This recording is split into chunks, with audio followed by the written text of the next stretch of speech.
الحمدللہ رب العالمین والصلاة والسلام علی سید الانبیاء والمرسلین اما بعد فاعوذ باللہ من الشیطان الرجیم بسم اللہ الرحمن الرحیم۔ سورہ نمل چل رہی تھی اور اس کی تقریباً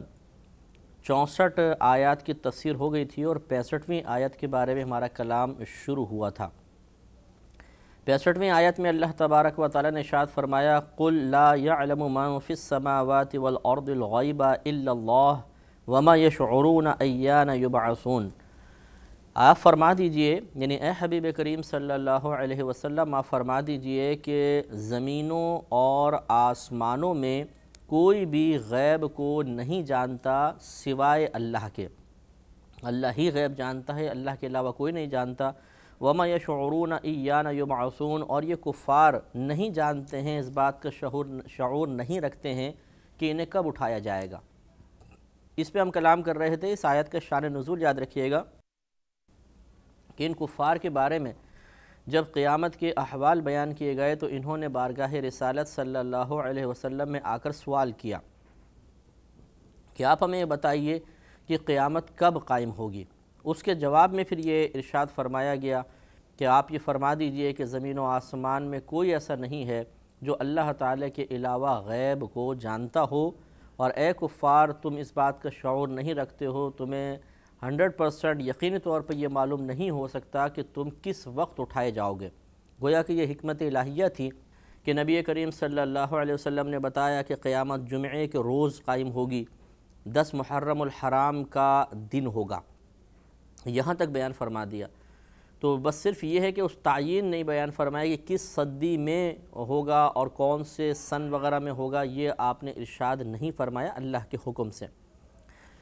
اب یہاں ہمارا کلام چل رہا تھا غیب کے بارے میں کہ بظاہر اس آیت سے معلوم ہوتا ہے کہ زمین و آسمان کے درمیان اللہ کے علاوہ کوئی بھی غیب کو نہیں جانتا، یعنی زمین و آسمان کے درمیان جو بھی ہے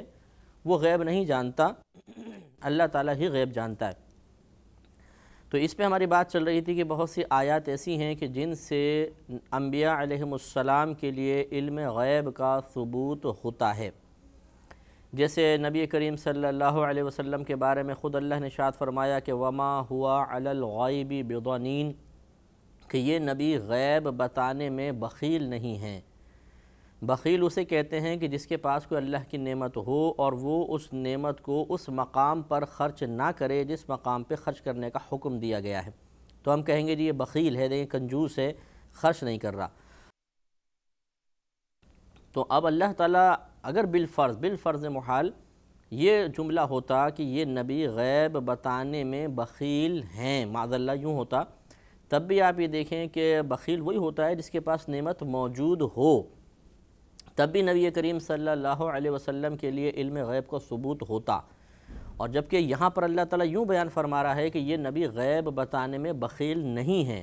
یعنی یہ دوسروں کو بھی غیب بتاتے ہیں۔ تو یہ ہمیشہ یاد رکھیے کہ نبی کا تو دنیا میں آمد کا ایک بڑا مقصد ہی یہ ہوتا ہے کہ وہ ان پوشیدہ امور کی خبر دیتا ہے جو عام انسانوں کی نظروں میں نہیں آ سکتے ہیں۔ آخرت کے احوال بیان کرتا ہے، اللہ تعالیٰ کے بارے میں بیان کرتا ہے، حساب و کتاب کے بارے میں بیان کرے گا،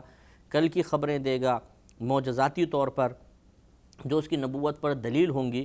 لہٰذا اسی وجہ سے اللہ تعالیٰ نے یہ دیکھیے کہ کتنے پیارا اشارہ فرمایا ہے کہ جتنے بھی اپنے خاص بندے بھیجے ان کے لیے لفظ نبی یون کا انتخاب فرمایا، اور لغت اٹھا کے پڑھیں نبی کا معنی ہی ہوتا ہے غیب کی خبر دینے والا۔ تو یہ لفظ کا انتخاب ہی ظاہر کر رہا ہے کہ اللہ کی عطا سے انبیاء علیہم السلام کو علوم غیبیہ حاصل ہوتے ہیں۔ تو پچھلے پروگرام میں آخر میں یہ بحث بھی چل رہی تھی کہ جب ایک آیت سے بظاہر ایسا نظر آ رہا ہو اس کے ظاہری مضمون سے کہ ایک چیز ایک کے لیے ثابت ہے اور باقی سب سے اس کی نفی ہو رہی ہے، جبکہ دوسری آیات یہ بتا رہی ہیں کہ دوسروں کے لیے بھی اس کا ثبوت ہے، تو یہ بظاہر ایک ٹکراؤ کی سی صورت پیدا ہو گئی کہ اگر آپ اس آیت کو دیکھیں تو ایسا لگتا ہے کہ صرف اللہ ہی غیب جانتا ہے اور کوئی نہیں۔ تو اس سے یہ ثابت ہوا کہ نبی غیب نہیں جانتے، صرف اللہ تعالیٰ غیب جانتا ہے، اور دیگر آیات جو ہیں ان سے یہ معلوم ہوتا ہے کہ انبیاء علیہم السلام کو بھی علوم غیبیہ حاصل ہوتے ہیں۔ تو اب یہ ہو گیا باہم ٹکراؤ۔ تو صورت اس کی یہی ہوتی ہے کہ جب دو آیات کے مضامین بظاہر ٹکرا رہے ہوں تو واجب ہوتا ہے کہ ہم دونوں کا ایسا معنی متعین کریں کہ دونوں آیات کے معنی اپنے اپنے مقام پر درست ہو جائیں۔ ایسا نہیں ہوگا کہ ہم یہ کہیں کہ یہ صحیح ہے یہ غلط ہے، یہ صحیح غلط، معاذ اللہ ایسا نہیں۔ آیات غلط کیسے ہو سکتی ہیں؟ اور اللہ تبارک و تعالیٰ کے کلام میں بظاہر ٹکراؤ ہو ہی نہیں سکتا۔ یہ مخلوق کے کلام میں ہو سکتا ہے کہ ہم ایک کتاب لکھیں، ایک صفحے پہ کوئی بات لکھ گئے اور 150 صفحے کے آگے اپنی وہ بات ہی بھول گئے، عقلی طور پہ کوئی موقف بدل لیا اور لکھ دیا۔ تو اسی لیے گرفت ہوتی ہیں تحریروں پہ، بعض اوقات آپ نے دیکھا ہوگا کہ جی خود اپنی ہی مخالفت کر بیٹھے آپ، وہاں پہ یہ بات لکھی تھی، یہاں آپ نے یہ بات لکھی۔ تو اللہ تبارک و تعالیٰ کے کلام میں یہ نقص موجود نہیں ہوتا کہ ایک مقام پہ اللہ تعالیٰ کوئی کلام فرمائے اور دوسرے مقام پہ خود اپنے کلام کا رد کر دے، یہ نہیں ہو سکتا۔ لہٰذا ان دونوں میں تطبیق کی صورت یہ ہے، موافقت کی صورت یہ ہوگی کہ جن آیات میں اللہ کے علاوہ کسی سے بھی علم غیب کی نفی ثابت ہے، اس سے مراد ہے علم غیب ذاتی۔ یعنی یوں سمجھ لیجئے کہ اللہ تعالیٰ کا علم ذاتی ہے، عطائی نہیں۔ ذاتی وہ ہوتا ہے جو کسی نے نہ دیا ہو، خود بخود ہو۔ عطائی اسے کہتے ہیں جو کسی کی عطا سے ملے۔ تو اللہ تبارک و تعالیٰ کے پاس جتنے بھی علوم غیبیہ ہیں وہ کسی کے دیے ہوئے تو نہیں ہیں، تو وہ ذاتی کہلائیں گے۔ اور انبیاء علیہ السلام کے پاس جو علوم ہیں وہ اللہ کی عطا سے ہیں، تو سب کے سب عطائی کہلائیں گے۔ بس یہ میجر فرق ہے، بڑا فرق ہے اس معاملے میں، خاص طور پہ جس کو ملحوظ خاطر رکھنا ہے کہ جہاں اللہ تعالیٰ نے فرمایا کہ اللہ کو علم غیب ہے، دوسروں کو نہیں، تو اس کا مطلب ہے کہ علم غیب ذاتی فقط اللہ کو ہے، کسی اور کو ذاتی علم حاصل نہیں، یعنی بغیر اللہ کے دیے اس کو علم حاصل ہو جائے ایسا کسی کے ساتھ بھی نہیں ہوگا۔ اور جہاں انبیاء علیہ السلام وغیرہ کے لیے علوم غیبیہ کا اثبات ہے، ثابت کیا گیا ہے، اس سے مراد ہے علم غیب عطائی، یعنی ان کو اللہ کی عطا سے علم غیب حاصل ہے، تو اب ان میں باہم کوئی ٹکراؤ نہیں۔ جہاں نفی ہے وہ علم غیب ذاتی کی ہے، جہاں اثبات ہے، ثبوت ہے، اس کا پروف ملتا ہے، اس سے مراد علم غیب عطائی ہے۔ تو ان دونوں کے اندر بہت بڑا فرق ہو گیا اور دونوں آیات اپنے اپنے مقام پر درست ہو گئیں۔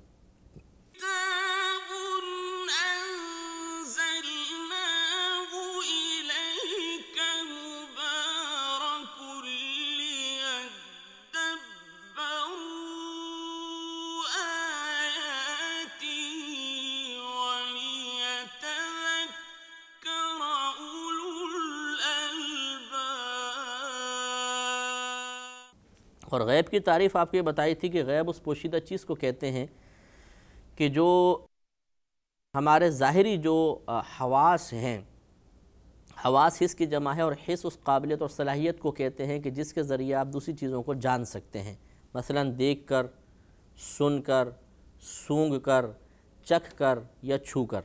یہ 5 ہی ایسی صلاحیتیں ہوتی ہیں جن سے ہم دیگر چیزوں کا ادراک کر لیتے ہیں، انہیں جان لیتے ہیں، ان کا علم حاصل ہو جاتا ہے۔ تو یہ قابلیت، یہ جو صلاحیت ہمارے اندر ہے، اس کو حس کہتے ہیں، اور حس کی جمع حواس ہے۔ تو یہ حواس ہوئے، اور عربی میں 5 کو خمسہ کہتے ہیں، تو اس لیے انہیں کہتے ہیں حواس خمسہ۔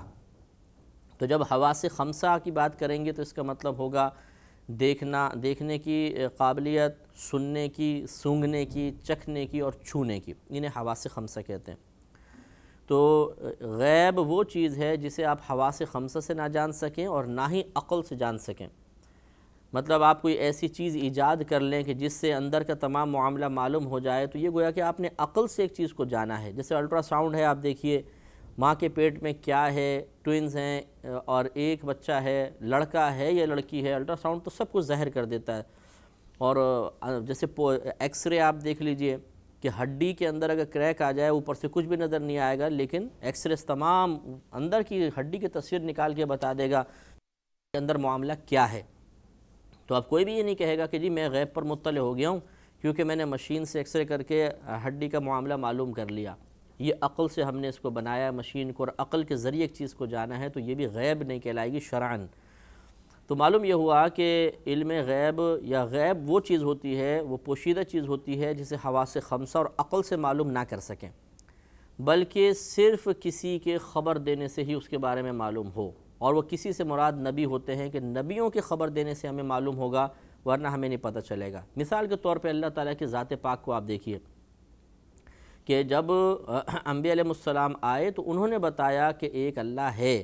ورنہ نہ ہم نے اللہ کو دیکھا، نہ اس کی آواز سنی، نہ اس کی کوئی خوشبو وغیرہ ہے،